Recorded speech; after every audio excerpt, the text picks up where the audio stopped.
అది చేస్తాం ఇది చేస్తాం అని దునియా టీవీలలో చెప్తుండు ఒక్కొక్కళ్ళు. అరే పొట్టోడా బయటికి వెళ్ళు అది వెళ్ళు ఇది వెళ్ళు అంటుండు. ఏంది కేసీఆర్కి అయితే ఎవ్వరు ఒక్క మాట మాట్లాడలే అమ్మ. ఒక్క మాట మాట్లా మాకు 9,500 నెలంతా నడవాలంటే ఎట్లా, పిల్లల ఫీజులు ఎట్లా, నెల మొత్తం గడవాలి. ఏమగ్గుంది ఏమగ్గు. ఆ రేషన్ బియ్యం ఒక్కటి ఇచ్చి 6 కిలోలలో 3 కిలోల నూకలు 3 కిలోల బియ్యం 3 కిలోలు ఎవడన్నా తింటాడు ఆ నెల? ఉంది 6 కిలోల బియ్యం ఏం సరిపోతాయి? మా కళ్ళ సగం నూకలే ఉంటున్నాయి అందులో. చెత్త చెదారం లక్క పురుగులు తెల్ల పురుగులు బియ్యంలా చేస్తే నెలకి ఇచ్చేటి పర్లేదు కానీ 3 నెలలు ఇస్తే మాకేం వెళ్తుంది? ఏం మా కొడుకుకు 12,000 జీతం నెల అవుతుందా? పెట్రోల్ ఖర్చు కావాలి, పిల్లలకు మంచిది చెడ్డది కావాలి, ఎట్లయితుంది? మేము గవర్నమెంట్ కొలువులు ఉన్నాయి, గవర్నమెంట్ పింఛన్ వస్తుందా మాకు? నెలకు 2,000 పింఛన్. ఇప్పుడు 3 ఏళ్ళ 4 ఏళ్ళ 3 ఏళ్ళు 18 సంవత్సరాలు దాటిన వాళ్ళకు 2,000 భర్త వచ్చిన వాళ్ళకు 4,000 లేవు, 4 పైసలు లేవు. 18 రూపాయలు లేవు, 18,000 లేవు, ఏం లేవు. ఎట్లా మేడం మీరు చెప్పు? ఎట్లయితే చెప్పు. మీరు చేస్తారు కదా, మీ అమ్మ నాయనకి ఎంత జీతాలు వస్తున్నాయి ఎంత లేదు మీకు తెలుస్తుంది కదా. అంతే మేడం, మాదైతే ఏం లేదు. నమస్తే అమ్మ, మీ పేరు? విజయలక్ష్మి. విజయలక్ష్మి. అంటే ఎంతకాలంగా ఉంటున్నారు ఇక్కడ? చాలా నెలలే ఉంటున్నాం. నా పెళ్లి కాకముందు ఇక్కడనే ఉన్నాము.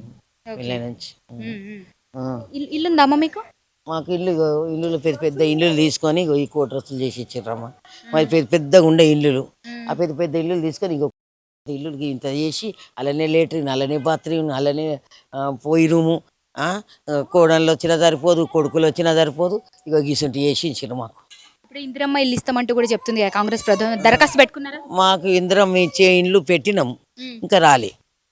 పెట్టినాం కానీ ఇంకా రాలే. ప్రభుత్వంలో కూడా డబుల్ బెడ్రూమ్లు అన్నారు కదా, మరి దానికి ఏమన్నా దాంట్లో జాబితాలో మీ పేరు? మేము పేరు లేదమ్మా, లేదు పెట్టలేము. అప్పుడు పెట్టలే. ఇప్పుడు పెడితే ఏమంటున్నారు మరి వీళ్ళు? ఇప్పుడు పెట్టినాము, జవాబే లేదు. పెట్టినాము, వచ్చి రాసుకపోయినరు, ఓటులు దింపుకపోయినరు. ఇక లేదు. కానీ ఇప్పుడు మళ్ళా 10,000 రూపాయలు కడితేనే ఆ దరఖాస్తు చెప్తున్నారంట అధికారులు. తెలియదమ్మా ఆ సంగతి. కొత్తగా 10,000 కట్టించుకొని మళ్ళీ దరఖాస్తులు తీసుకుంటారంట. దాని గురించి లేదమ్మా, తెలియదు మాకు. మేము కట్టలేము, దాని గురించి మేము దరఖాస్తులు పెట్టలేము. అది మాకు వార్త రానేలేదు. అందరు కూడా పెట్టుకుంటున్నారు 10,000 కడితే దరఖాస్తట. దీని మీద మీరు ప్రభుత్వానికి ఏమైనా చెప్పదలుచుకున్నారా? మేము పెట్టలేము, మమ్మల్ని ఎవరొచ్చి అడగలేరు కూడా. మమ్మల్ని ఎవరొచ్చి 10,000 అడగలేరు, పెట్టుండ్రి అని అడగలేరు. పోతే మళ్ళీ తెలుస్తాయి అంటే కొత్తగా దరఖాస్తులు స్వీకరిస్తున్న వాళ్ళు 10,000 ఇచ్చి దరఖాస్తులు స్వీకరిస్తామని చెప్తున్నారు. మళ్ళా ఈ సేవ కూడా పోయిన వాళ్ళు ఉన్నారు, ఇక్కడ పోయిన వాళ్ళు ఉన్నారు, దరఖాస్తులు ఇచ్చిన వాళ్ళు ఉన్నారు. కానీ 10,000 మాట తెలియదు. అది ఆ సంగతి అయితే, ఆ వార్త అయితే మాకు తెలియదు. పోయిండ్రు, మా వాళ్ళు కూడా పోయి వచ్చిండ్రు, ఈ సేవలో కూడా దరఖాస్తులు పెట్టిండ్రు కానీ 10,000 తీసుకున్న మాట అయితే తెలియదు, అడగలేరు. అవి నిజమే అమ్మా, చాలా మంది వెళ్తున్నారు కదా, వెళ్ళిన వాళ్ళు కూడా 10,000 కట్టించుకుంటున్నారు. మేము మొన్న మీ సేవ కూడా పోయినాం, 10,000 కట్టించుకుంటున్నారు అధికారులు కూడా చెప్పారు. మరి దీని మీద మీ స్పందన? అట్లా అంటలే బిడ్డ, 10,000 కట్టినాక రాకపోతే ఎవరిని పోయి అడుగుతాము? ఎవరిని అడిగేది జిమ్మేదారు ఎవరికి ఉంది? 10,000 కట్టినట్టు గారు రుబిడి ఎంత? అది కడితే వేస్ట్ అవుతాయా ఉంటాయా పోతాయా అన్నదే కదా. 500, 1,000 రూపాయలు 2,000 అంటే కడతాం. ఒక్కసారి 10,000 అంటే ఏడుకెళ్ళి కడతారు గరీబులు, పిల్లలు గల్లలు. చెప్పు, ఇస్తున్నాం ఎప్పుడో వచ్చేదానికి. ఇప్పుడు 10,000 అంటే మిత్తి తెచ్చుకొని కట్టుకోవాలి. రోడ్డు ఎలక్షన్లో ఎన్ని రోజులు అయింది? రోడ్డు శాంక్షన్ అయింది, ఎలక్షన్ ఓట్లు అయిపోగానే ఎవడన్నా గెలవని వేస్తా అన్నాడు. ఎవడు రాలేడు, మళ్ళీ తొంగి చూడలేరు. ఇప్పుడు వచ్చినాము నువ్వు, ఆ నీళ్ళు వాన వస్తే అన్ని జమాయిస్తాయి. ఆ భయానికే వస్తలేదో ఏమో వాన. మరి గంత అన్యాయం ఉంది బస్సులో. ఏం బస్సు కాదు ఇది, ఈ బస్సులో ఓట్లేస్తేనే కదా గెలిచిర్రు ఎవడై. కానీ మరి ఇంత అన్యాయం చేస్తే కూడా ఇది న్యాయం కాదు. ఇప్పుడు 10,000 అంటే కోట్లు సంపాదించొచ్చాడు. వస్తాయా రావా? అది ఎవరికి వస్తాయి ఎవరికి పోతుందో. అట్లా భయం ఉంది బిడ్డ. ఎట్లా కడతాం చెప్పు? కట్టేటోళ్ళు కడుతుర్రు, ఏమని ధైర్యం ఉంటే ఇల్లు ఉన్నోళ్ళకి ఇల్లు వస్తుందంట. ఇక్కడ ఇల్లు ఉన్న వాళ్ళకి ఇల్లు ఎంత మందికి వచ్చిందమ్మా?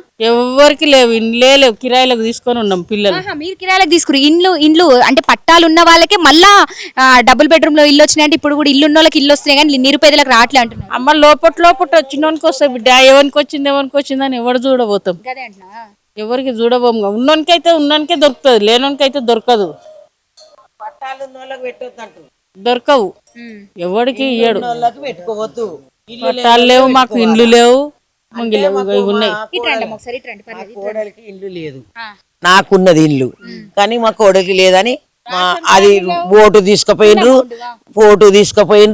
మళ్ళీ అది లెటర్ రాసి ఇచ్చినాము, అన్ని తీసుకుపోయినరు, ఆధార్ కార్డు తీసుకుపోయినరు, అన్ని తీసుకుపోయినరు, ఓటింగ్ అది కూపన్ కార్డు అన్ని తీసుకుపోయినరు. ఇచ్చి కూడా ఇప్పుడు ఈ సంవత్సరం కంటే ఎక్కువ అయిపోయాయి. ఆమెను అడుగుతా ఉన్నా, ఆమె కలిసినప్పుడల్లా అడుగుతున్నా, ఒక మేడం తోలుకొని వచ్చిండే, ఏమమ్మా ఏది ఏమాయ మళ్ళీ రూమ్లు ఏమా అయితే అమ్మా అయితే ఇప్పుడు ఎలక్షన్లు ఉన్నాయి అయితే అంటు. రేషన్ కార్డు అన్న రావాలి, రేషన్ కార్డు కూడా రాలేదా మీకు? బియ్యం లేదు మా పిల్లలకు, మా 2 కొడుకులకు లేదు. కొనుక్కుంటాం ఆడేడ బియ్యం కొనుక్కొని తింటాం, గట్లుంది మా బిడ్డ. మొగుడు వచ్చిన దానికి కూడా లేదు రేషన్ కార్డు. 2 పిల్లలు, పానం ఆరోగ్యం బాగాలేక పెద్దోడు ఉన్నాడు, ఏ దవాఖానలో అయినా రేషన్ కార్డు ఉందని అడుగుతుర్రు. మస్తు ఇబ్బంది అవుతుంది మాకు. మేమేమని చెప్పుకుంటాం బిడ్డ, చెప్పు.